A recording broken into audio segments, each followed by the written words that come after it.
First, a little about how I came to this work. It was on the margins of other research. I happened upon the term La Madonna dei Tramonti, which translates as the Madonna of the Sunsets. This referred to a fresco painted by Pietro Lorenzetti, whose dates are 1280 to 1348, in the early 14th century in the Lower Church of the Basilica of San Francesco, the place that was created as the burial site of St. Francis of Assisi.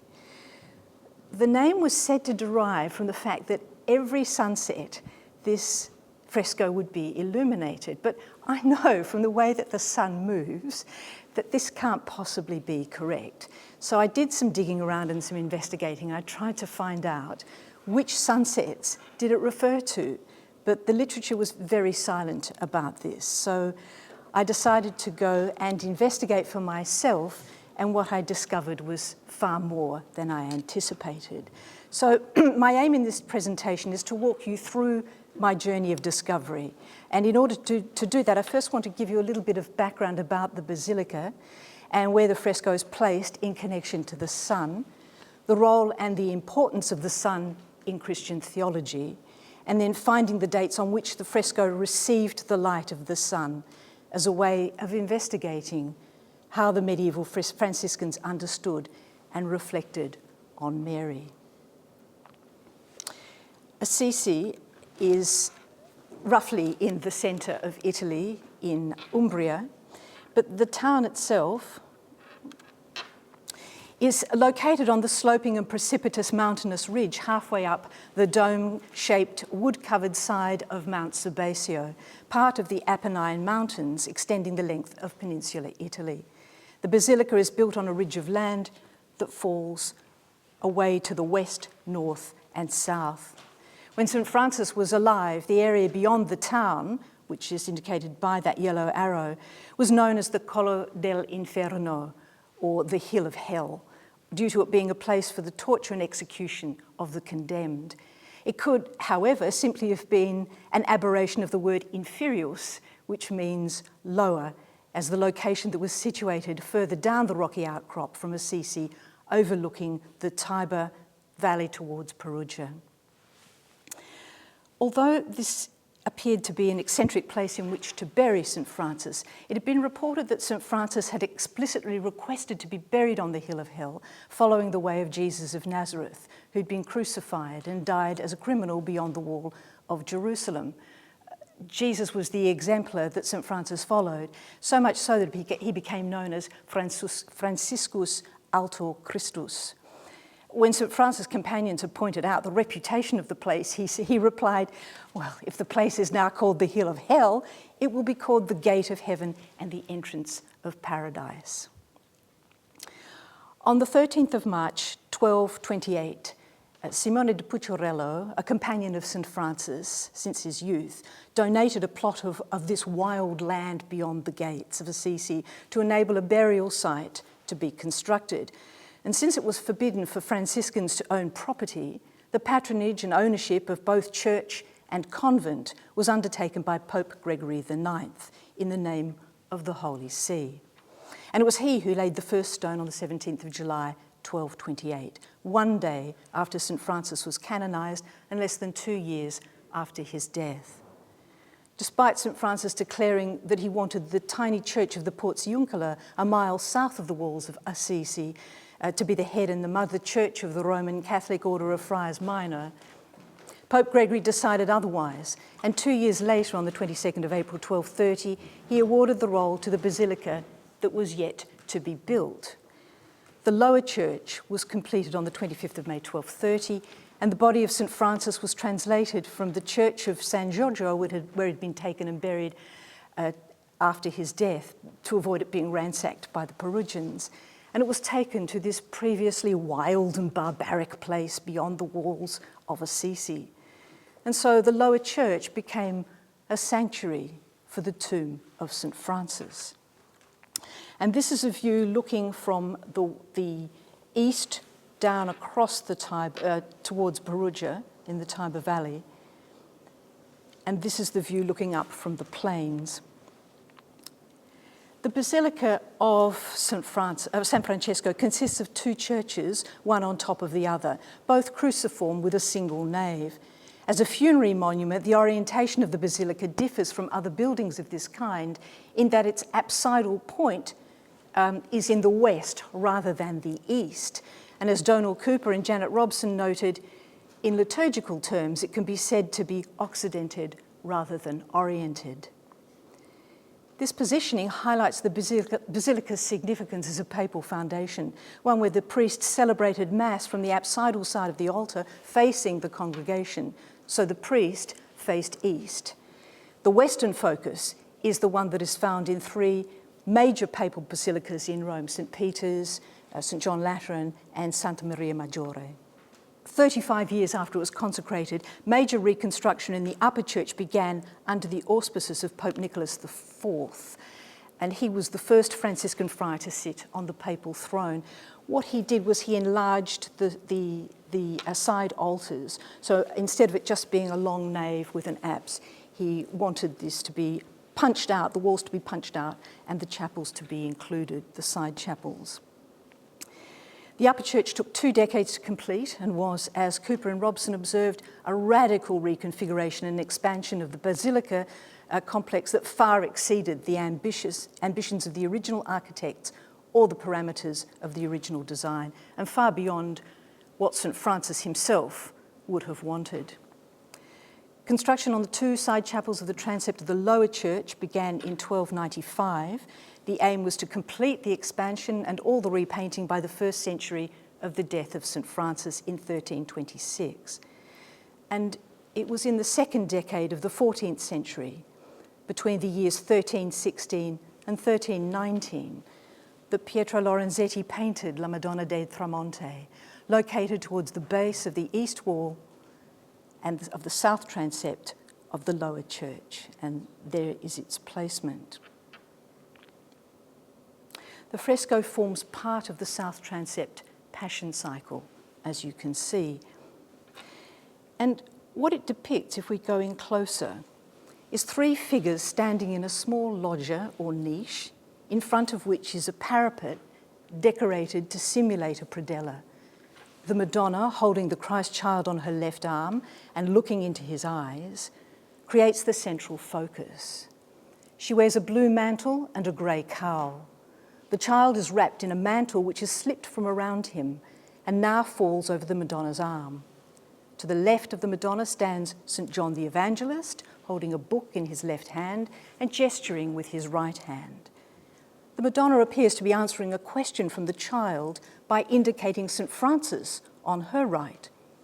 The child raises his right arm in benediction, and St. Francis in turn points towards himself with his left hand and opens his right arm. You can see that there's been damage in the fresco, and the loss of intonaco make a clear reading of St. Francis' gesture difficult, but Hayden Francis argued convincingly that a most likely premise is that the lower portion of St. Francis' arm and hand extended beyond the frame to include the viewer, suggesting the blessing he's receiving from the Christ child is not personal, but for all people. Otherwise, there'd be no sense in placing his right arm in this position, as the parapet moulding would obscure his hand. As can be seen, there is extensive use of tempera and gold leaf background in the main picture field. When McGuinness examined the fresco in 1974, he established that it was completed as 4 large giornate. This specifically Italian technique was a practice of fresco painting that occurred in Italy in the early 14th century, and its origins were mosaic construction. And as Daniel V. Thompson has pointed out, the technique for mosaics necessitated the use of giornate, which are sections of work. And when the production costs for mosaics rose and the market fell away at the beginning of the 14th century, the technique was carried over to wall painting.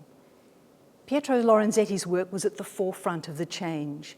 He, along with Simona Martini, was one of a handful of groundbreaking painters in the 14th century Tuscany. And one of these groundbreaking techniques was the way that Lorenzetti explored the naturalistic effects of light within the subject matter of his painting. Such a skill becomes even more remarkable when considering the location of the fresco. for this is a place where little sunlight falls. And it's only one of 2 frescoes in the crossing whose background is gilded, apart from the vele above the altar.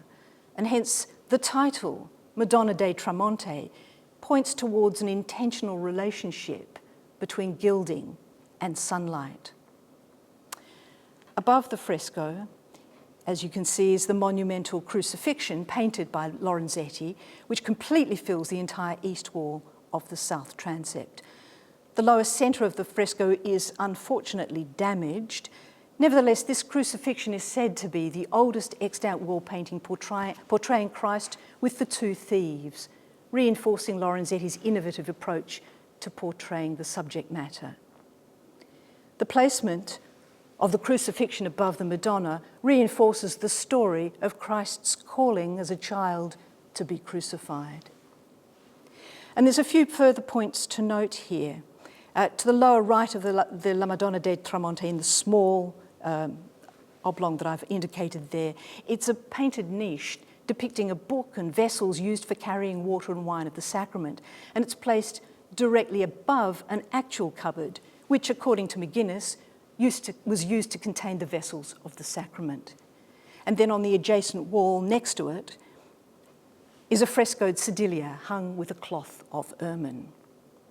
This grouping of the Madonna of the Sunset, the Trompe l'Oeil niche, and the sedilia creates, in effect, in fresco, the essentials of a chapel, all seen from the viewpoint of the worshipper. And there is visual evidence, this visual evidence, along with the written evidence from the 16th century, implies that this area was intended to be used as an altar in the transept from the time it was first decorated. And McGuinness also identified how the shadows painted on the left of the frescoed sedilia and angled downwards created the idea that the sedilia was receiving light from the west, so to your right. The only natural source of light in this area of the transept comes from a door opposite the fresco at the top of the stairs leading to the great cloister. Now, since the lower church sits underneath the upper church, and the great cloister and Sacro Convento surround the western end, the amount of light that enters the transept was greatly diminished. And indeed, according to McGuinness, the painters could only have functioned through the use of illumination from torches and candles. And as he noted, with the area filled with scaffolding, the wall surface would have been in near darkness. Despite these limitations, sunlight does penetrate the lower church. Don't be fooled by this picture. This is where there's electric lighting. The question was when and why was it so important? The role of sunlight from the early church fathers to this period of the fresco is a journey into the depths of Christian theology, and probably some in the audience would know far more about that than I. But by the mid-13th century, as Stephen P. Morone pointed out, the Franciscans had shaped a doctrine of divine illumination through the Franciscan school of Paris. These complex ideas were captured in the writings of St. Bonaventure. And in his Itinerarium Mentis in Deum, St. Bonaventure opened with, "In the beginning I call upon the first beginning, from whom all illumination flows, as from the God of lights, and from whom comes every good and perfect gift." In the Tree of Life, St. Bonaventure recounted how physical illumination flowed from the Father of Lights. And this verse is an example of the striking metaphors St. Bonaventure used to describe the heavenly light which he saw as the grace that guided, restored, and uplifted those who prayed and who were then returned to God. It was in St. Bonaventure's sentence commentary that he articulated the differences between lux, the source of light, and its derivative lumen, the radiation of light, and colour, the materialization of lumen onto the surface of bodies. While lumen was thought to exist corporeally, the underlying understanding of the metaphysics of light of the 13th century was that a luminous body had the capacity for revelation when it revealed other objects expressed in Psalm 36:9, "In thy light shall we see light." St. Francis himself had captured this idea of splendour in the Canticle of Brother Sun, when it was Sir Brother Sun who said, "Who is the day through whom you give us light? And he is beautiful and radiant with great splendour, and bears a likeness of you, Most High One." In the latter half of the 13th century, the Franciscan Bartolomeo da Bologna described the term Splendour in his Tractatus de Luce as follows. However, when rays emanating from a luminous body reach another body that is smooth, polished, and shining, such as a sword or gilded panel, and rebound back from that body, that is called splendour. And by such reflections on a polished and shining body, the lumen in space is multiplied, and such multiplication of light is properly called splendour. So gilding the background of La Madonna dei Tramonti would have produced the impact of splendour by connecting it with the lumen of sunset light. And indeed, there is a document from July 1311, which was prior to the painting, where extensive flooding damaged the Lower Church, and in this document was written, "The light and the state of the health of the entire city and district of Assisi." So Assisi, this basilica was seen as a progenitor of light. But to return to the question of what time of the year would sunlight shine on the fresco.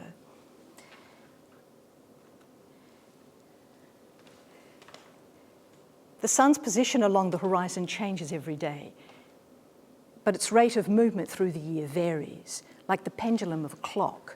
So you're probably all familiar with images on the left here. You know that the Earth is tilted 23.5 degrees to the axis. What this produces is that the sun's movement moves not regularly. It changes, it moves like the pendulum of a clock. It swings, and along the horizon every day, its rate of movement differs. At the equinoxes, the sun is at the midpoint of its movement, the centre of the pendulum swing, as it were, when the sun's setting point along the horizon moves relatively quickly, approximately 11 degrees over the course of the month. At the solstices, however, when the sun stands still, the sun's setting position along the horizon slows down as it reaches the extreme end of the metaphoric pendulum. You can see it's at the end of that ellipse. And its movement over the course of the month is only 1.5 degrees. So this is what I was trying to work out. And if you look at the horizon behind the basilica, if I can do this here, is that showing up, my mouse? Good. Then what I was wondering was, where along the horizon was that sun in its pendulum swing? And where did it finish? And did it go all the way along? And if so, that would tell me what date I was looking for in terms of its shining sun onto the fresco. So my first site visit was on the 2nd of September 2015. What I needed to know was, from my fieldwork, was exactly this: how far along the pendulum swing was the sun in relation to the orientation of the basilica for the fresco to be able to receive the sun's light. My aim was to measure how far around from a referent point, such as north, the basilica was orientated, and then how, what its altitude was, that window that you saw, the door, from the fresco. So I'm going to introduce some terms here, but just breathe through them. Azimuth is the horizontal angle of the observer's bearing, measured clockwise from a referent direction, typically true north, which is measured at 0 degrees azimuth. So just some technical definitions here. Knowing the azimuth meant I knew the declination. So declination is akin to geographical latitude, measured in degrees north or south of the celestial equator. And since the sun's annual orbit is described by the ecliptic and moves above or below the equator, its declination measurement is directly related to calendar dates. So that's the whole reason for going through the measurement. The declination of the sun when it's on the equator, which is the 21st of March and the 21st of September, is 0 degrees, whereas the declination of the sun when it's at the solstices, 23rd of June and 23rd of December, its maximum distance north or south of the equator is plus 23.5 degrees. So that's the tilt of the Earth's axis. Knowing the declination, I could find the dates. And so that's what I was looking for. And I was also taking into account that we were working with Gregorian dates, and I would need to convert it to Julian calendar using the conversion factor appropriate to the century in which the artwork was painted, and this was 7 days. But what I found was that it was extremely difficult to take measurements because of the magnetic anomalies. And you'll see at the base of the sedilia, which moves around to the fresco, there were these iron railings which totally distorted any types of measurement that I was trying to gain. So while standing in front of the fresco, I looked to see if I could see the sky through the door at the top of the stairs opposite, leading onto the great cloister. What was visible, and you can see it at the top of the stairs there, is that there's a column and ribbed vaults of the cloister that obscured some of the sky. Now, the cloister wasn't built until 1476, and so the door may initially have been free from any obstruction. But even so, you could see the sky very plainly here next to it.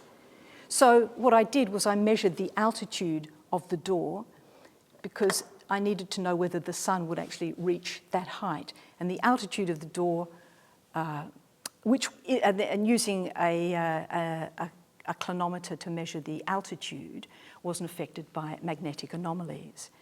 The altitude was 12 to 30 degrees from the base to the top of the door. And so then I used virtual fieldwork using Google Earth and Stellarium, which is a planetarium, a free open source planetarium. And I could establish that the azimuth of the nave was 288 degrees. And using the middle measurement of the altitude of the door opposite the fresco, produced a declination of plus 23.5. There is a reason for moving all through that, and that told me it was the summer solstice, the 21st of June. So what this means is that the fresco is so positioned that it will be illuminated for the longest period at the summer solstice, because the sun takes around a week to move to stillness, and then it seems to stand still for 3 days, and then it takes a week to move away. So just like starting a car, you don't go from turning the engine on to full throttle. You have to lead up to it. So taking this into account, then the Madonna or the De Tramonte part of this fresco referred to the 3 summer solstices, the 7 sunsets prior to it, the 7 sunsets afterwards, giving a total of 17 days. So of the 365 sunsets, it was those 17. And although there is the Julian calendar to take into account, the 17-day period of illumination in the fresco meant that the Franciscans saw this period of time as the summer solstice. The tension between the Julian and Gregorian calendar will, however, be addressed later because there was more to come.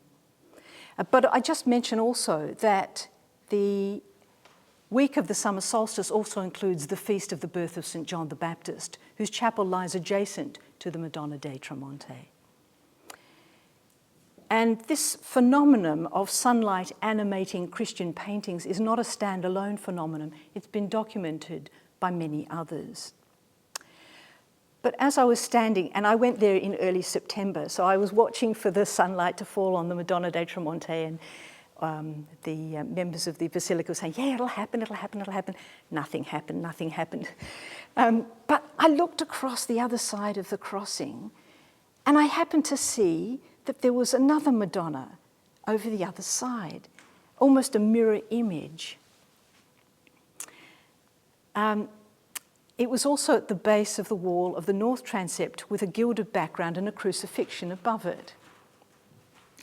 As with the first fresco, where the chapel is created through the meeting of the 2 adjacent walls, so this fresco formed a chapel with the meeting of the north and the east walls of the crossing. Along the north wall, you can see that there's a fictive loggia here, divided into 5 compartments by slender, twisted columns.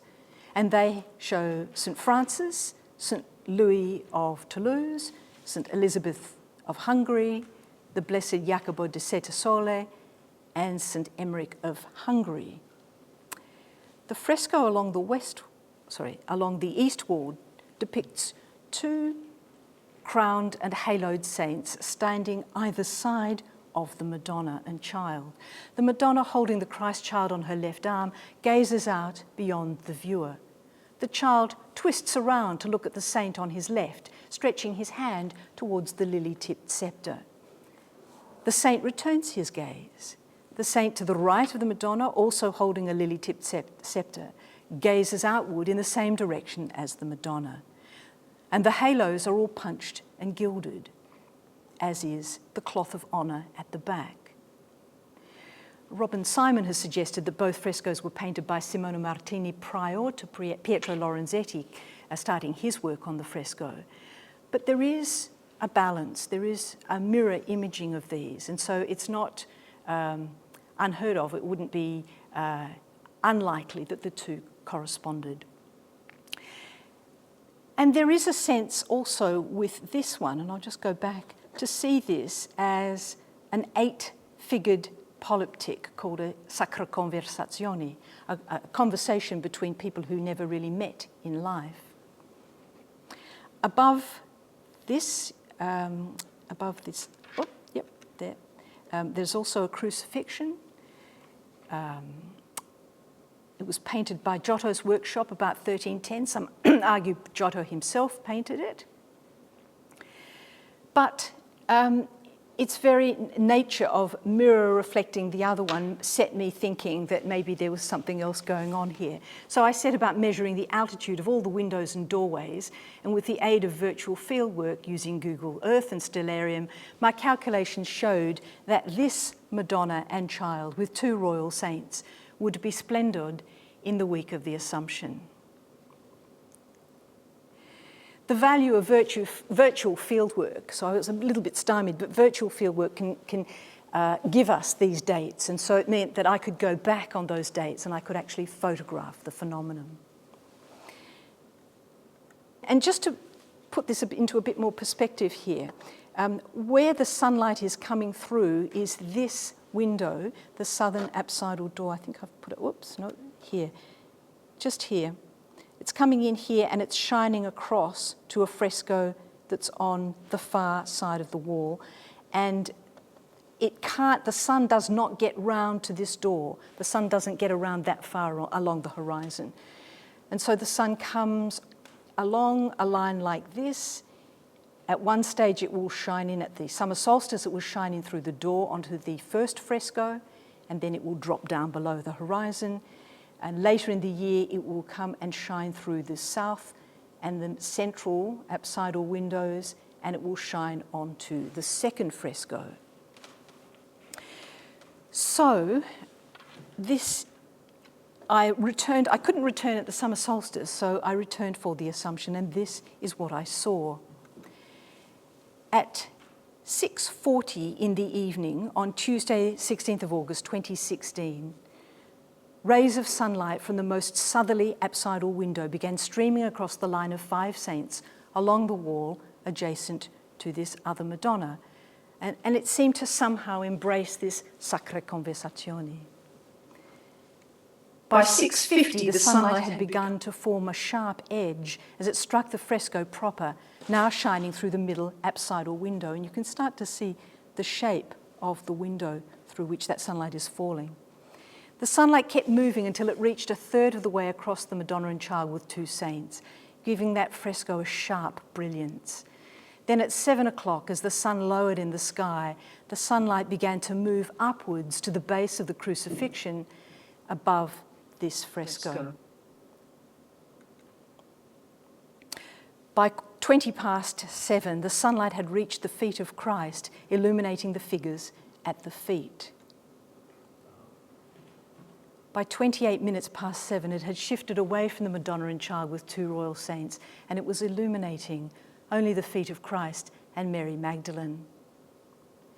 What was displayed was a dynamic light show, the interplay of sun, time, and narrative, drawing together with illumination of light, first the witnesses of the 5 saints, then moving to the Christ child in the arms of the Madonna, and then slowly moving upwards to Christ on the cross, creating this metaphor of sunlight carrying Christ's spirit upwards. If there is intention, then the figures have been placed specifically to catch the sun's illumination. For as it dropped down towards the horizon, the gold halo was the last part of the figure that reflected the sunlight. By 7:35, the sunlight began to fade, and in so doing, it created for me a visual metaphor of life departing from the crucified Christ as he died and his spirit left the earth, leaving the mourners at the base of the cross in a half-light, and the crucified cross against the darkened space, dividing the living from the dead. It was a deeply moving experience. This is also the time in the week of the Feast of Assumption when Mary is uplifted to divinity. If this is intentional, then the dynamic solar light show was a vivid visual metaphor of the writings of St. Bonaventure, who saw the physical illumination as the grace that guided, restored, and uplifted those who prayed and returned them to God. It was an expression of the radiant sunlight of St. Francis's brother sun, and it was an illustration of the multiplication of light and splendour to which Bartolomeo da Bologna referred. All of these inflections pivoted visually around Mary.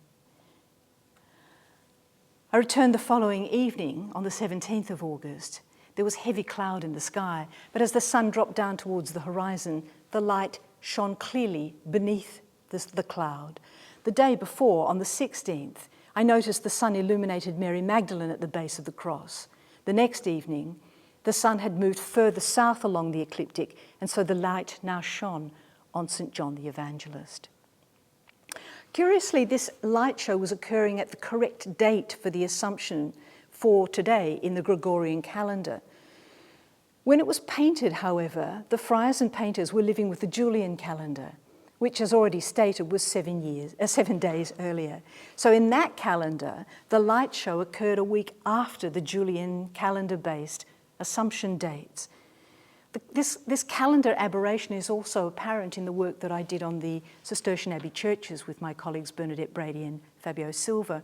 We found the tendency was for the Abbey churches to be aligned to the astronomical equinox, which occurred on the 14th of March Julian calendar, rather than what would have been considered the equinox in the Julian calendar 1 week later.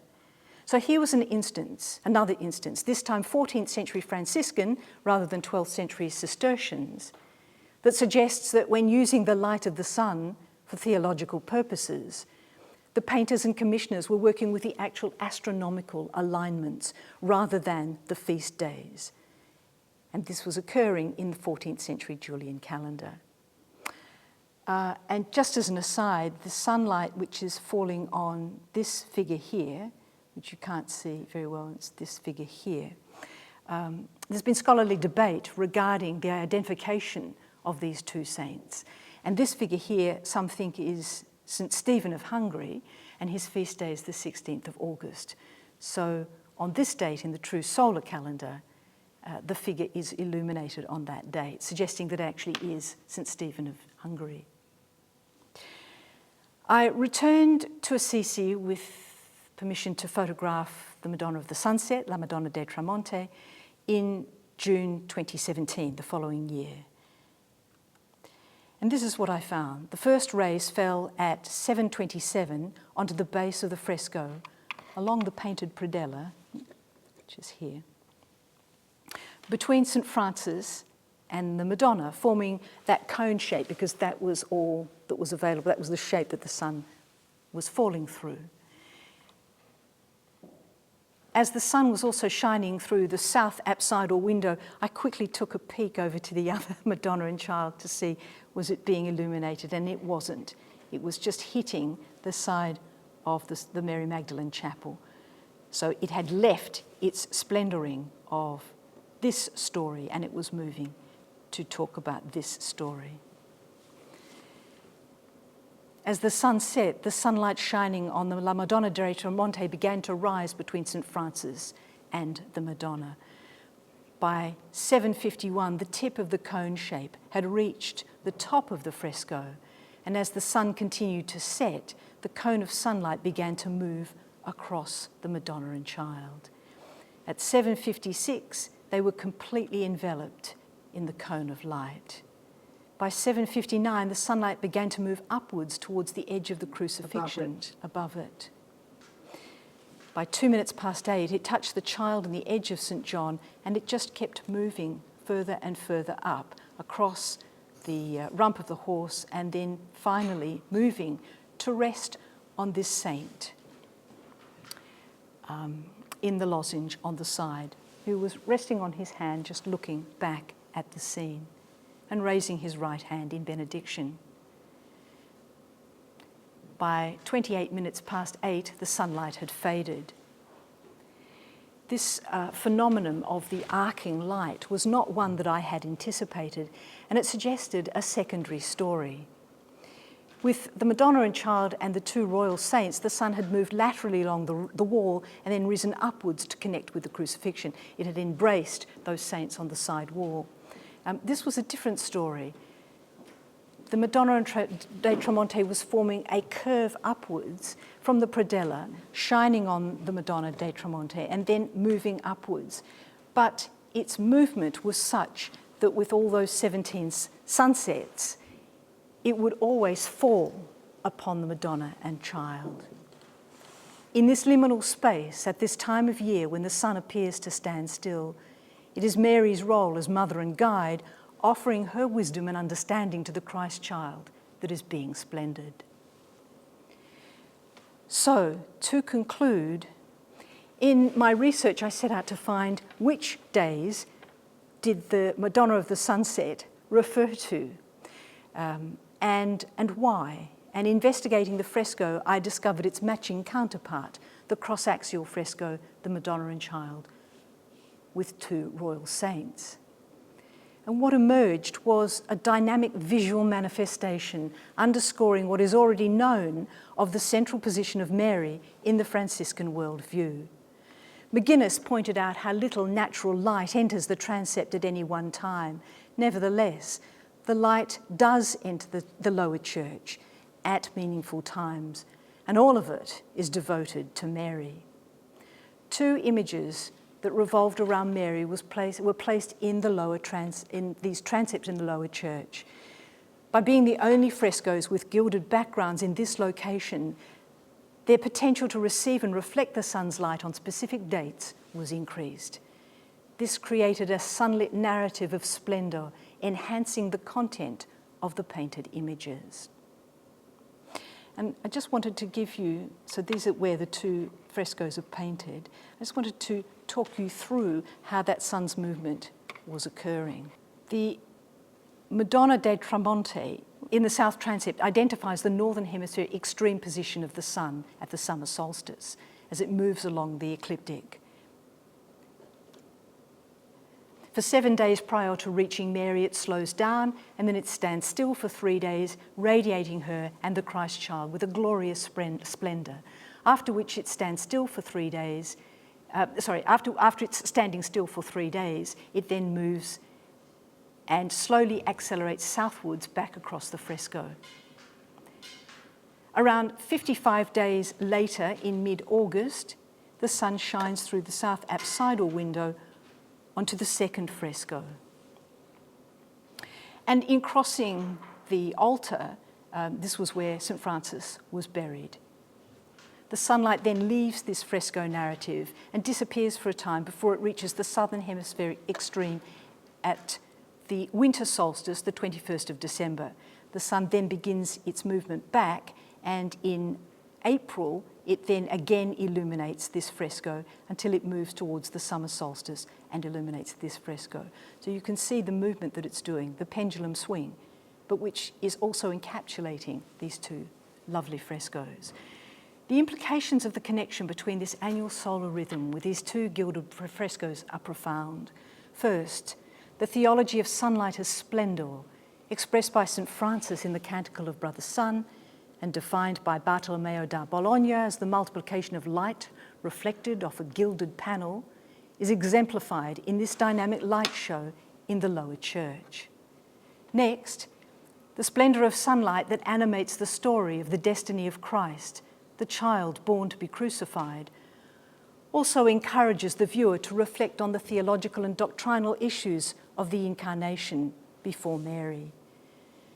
And finally, taking into account the primary evidence of the sunlight, it implies that the original painters and commissioners used the true solar positions for the solar theological events rather than the Julian liturgical calendar.